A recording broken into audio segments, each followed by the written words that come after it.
ബഹുമാന്യരായ പ്രേക്ഷകർക്ക് നമസ്കാരം. സുഹൃത്തുക്കളെ, ശബരിമല അയ്യപ്പ സ്വർണ്ണക്കൊള്ളയിൽ ഇപ്പോൾ തന്നെ 10 പേരിലധികം അറസ്റ്റിലായി. ഇതിനു മുമ്പ് നമ്മൾ ഈ ശബരിമല സ്വർണ്ണക്കൊള്ളയെപ്പറ്റി വേറെ വീഡിയോകൾ ചെയ്തതാണ്. ഈ ശബരിമല സ്വർണ്ണക്കൊള്ളയിലെ നാൾവഴികളിലൂടെ പരിശോധിച്ചു കഴിഞ്ഞാൽ ആദ്യം തന്നെ ഏതൊരു കേസിനെ പോലെയും എല്ലാവരും നിഷേധിക്കുകയാണ്. ഞങ്ങൾ എല്ലാവരും ഒരു കുറ്റവും ചെയ്തിട്ടില്ല, ഒരു ഒത്താശയും ചെയ്തിട്ടില്ല എന്ന് പറഞ്ഞ് നിഷേധിച്ച് കോടതിയുടെ ഇടപെടലിലൂടെ, ശക്തമായ ഇടപെടലിലൂടെ അന്വേഷണം മുന്നോട്ട് വന്ന് മൂരാരി ബാബുവും ഉണ്ണികൃഷ്ണൻ പോറ്റിയും എൻ വാസുവും പത്മകുമാറും അങ്ങനെ ഉന്നതരായ ദേവസ്വം ബോർഡിൻ്റെ ഉന്നതരായ ആൾക്കാർ ഇപ്പോൾ അറസ്റ്റിലായി ജയിലഴിക്കുള്ളിലാണ്. ഇപ്പോൾ വന്ന് ഗവൺമെൻറ്റിലുള്ള മന്ത്രിമാരും മുൻ മന്ത്രിമാരെയും ഒക്കെ അന്വേഷണ പരിധിയിലേക്ക് വരുന്ന സ്ഥിതിയാണുള്ളത്.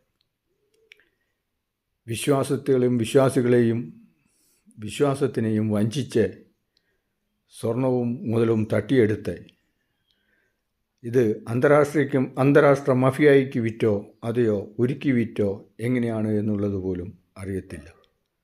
രാഷ്ട്രീയ വഞ്ചകരായിട്ടുള്ള കള്ളന്മാരായിട്ടുള്ള എല്ലാവരും ഈ സ്വർണ്ണക്കൊള്ളയിൽ വെളിയിൽ വരേണ്ടത് അത്യാവശ്യമാണ്. ഇത് ഒരു റോൾ മോഡലായിട്ട് മുന്നോട്ടുള്ള ഭരണാധികാരികൾക്കും രാഷ്ട്രീയ പ്രസ്ഥാനങ്ങൾക്കും ഒരു മാതൃകയാണ്. അപ്പോൾ ഈ ഒരു ശബരിമല തന്നെയല്ല, ഇതേപോലെയുള്ള തട്ടിപ്പ്, ഭക്തിയുടെ മറവിലുള്ള തട്ടിപ്പ് എവിടെയെല്ലാം നടന്നിട്ടുണ്ടോ അവിടെയെല്ലാം അന്വേഷണം വരേണ്ടതാണ്.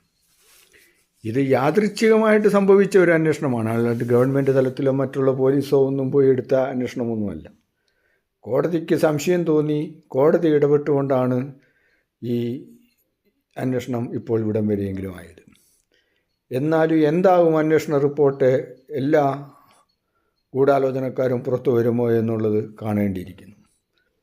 സാധാരണ കേസുകളെ പോലെ ശക്തിയും ധനവും ഉള്ളവർ രക്ഷപ്പെടുന്നതാണ് പൊതുവെ നമ്മുടെ ഇന്ത്യൻ ജനാധിപത്യത്തിൽ കാണുന്നത്.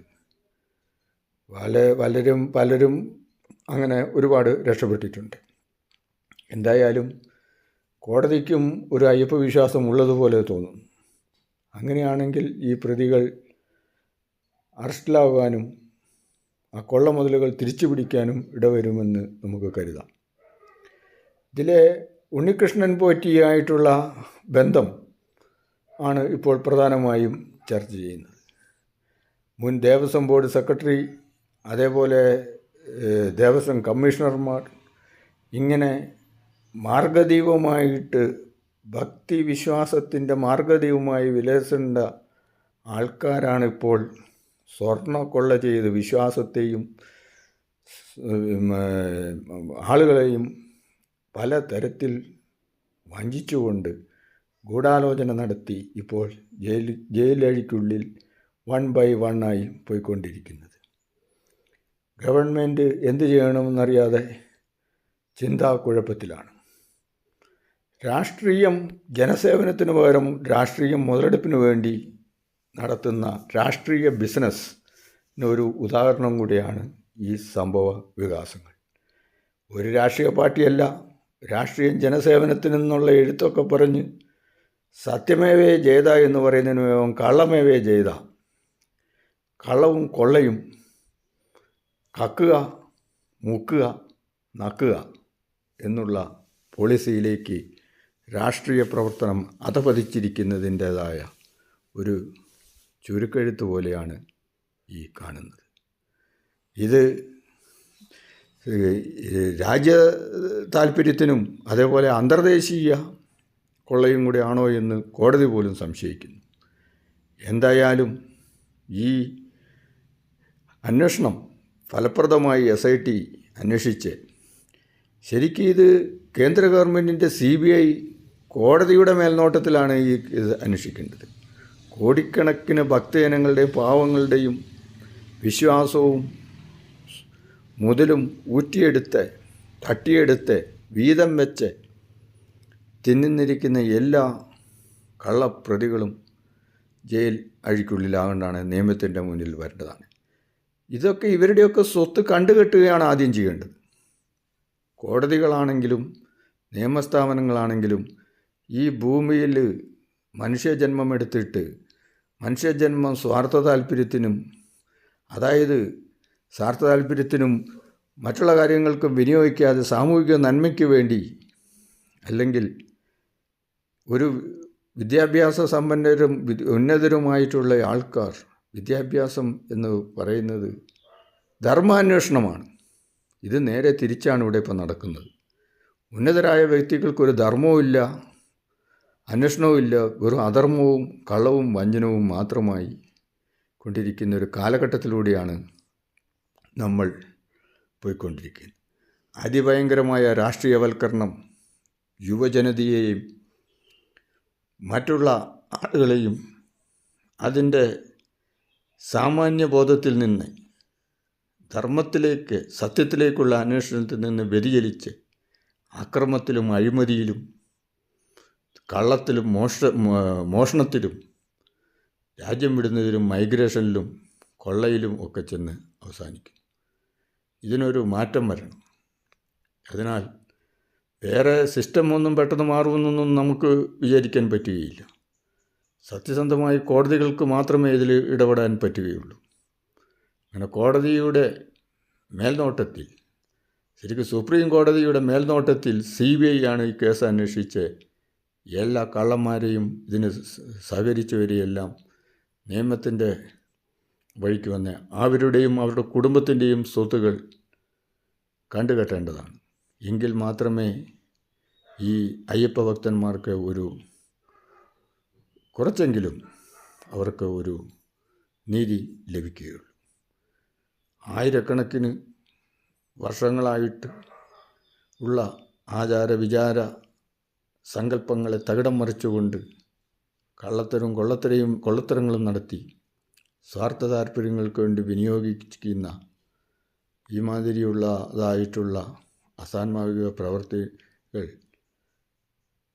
നീതിപൂർവം ഗവൺമെൻറ് തലത്തിലും അന്വേഷിച്ച് ഇതിലെ സർവ്വപ്രതികളെയും അറസ്റ്റ് ചെയ്ത് ആ സ്വത്തുക്കൾ വീണ്ടെടുക്കേണ്ടതാണ്.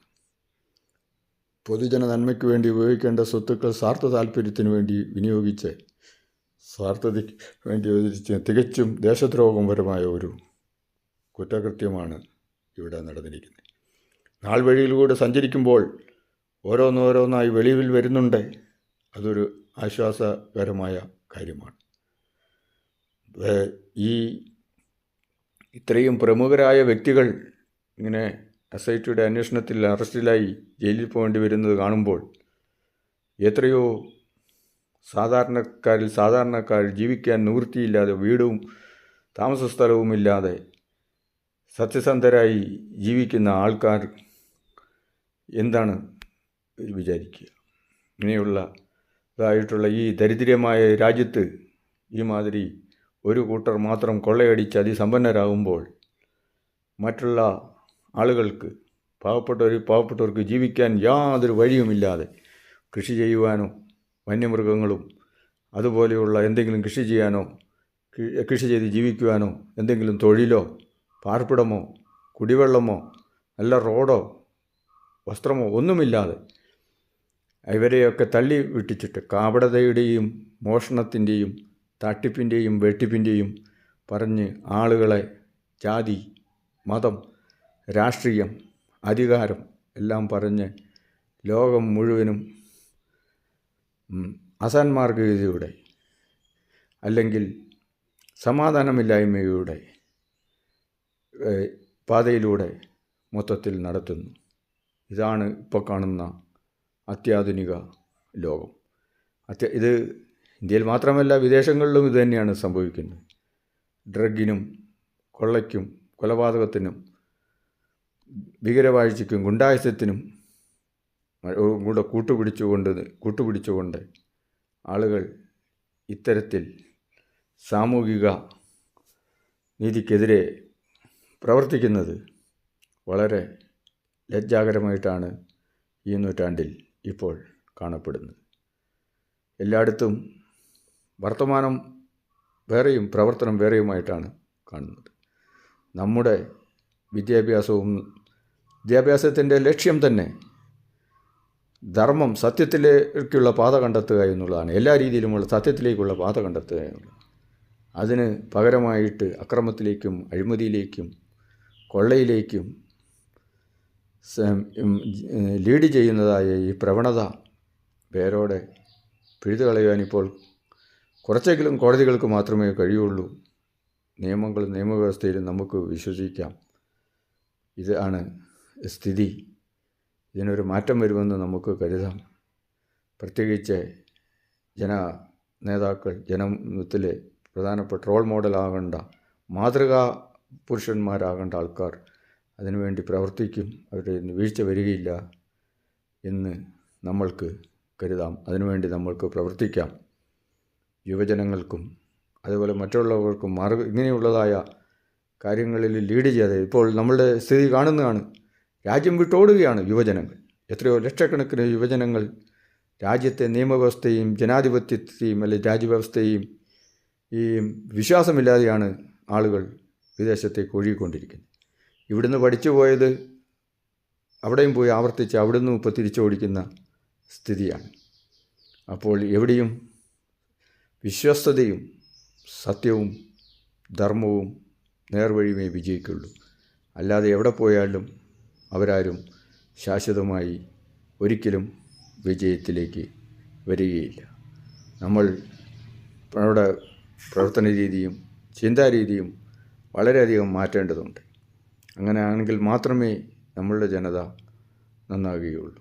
സ്വാർത്ഥ താരതമ്യങ്ങൾക്ക് പകരം രാഷ്ട്രീയ താല്പര്യവും മറ്റും മാറ്റിവെച്ച് പൊതുജനങ്ങളുടെയും രാജ്യത്തിൻ്റെ നന്മയും ലോകത്തിൻ്റെ നന്മയും സ്വന്തം നന്മയും പ്രതീക്ഷിച്ച് പ്രവർത്തിച്ചാൽ മാത്രമേ നമ്മളുടെ സമൂഹത്തിലുള്ള ഈ മാതിരിയുള്ള ദുഷ്ട പ്രവണതകളിൽ നിന്നും അനീതികളിൽ നിന്നും മോചനം ലഭിക്കുകയുള്ളൂ. അപ്പോൾ മാതാപിതാക്കളും ഗുരുക്കന്മാരും പൗരപ്രമുഖരും നേതാക്കന്മാരും മതസ്ഥാനീയരുമൊക്കെ പഠിപ്പിച്ചു കൊടുക്കേണ്ടത് വിദ്യാഭ്യാസം അല്ലെങ്കിൽ ധർമ്മം സത്യത്തിൻ്റെ അന്വേഷണമാണ്, സത്യത്തിലേക്കുള്ള പാതയാണ്, സത്യാന്വേഷണമാണ് വിദ്യാഭ്യാസം പഠനം. എങ്കിൽ മാത്രമേ ഒരു നാടും രാജ്യവും രക്ഷപ്പെടുകയുള്ളൂ. സുഹൃത്തുക്കളെ, നന്ദി, നമസ്കാരം. I am captain grand master Shaji Mathew. Like, comment and share. Thank you. Out.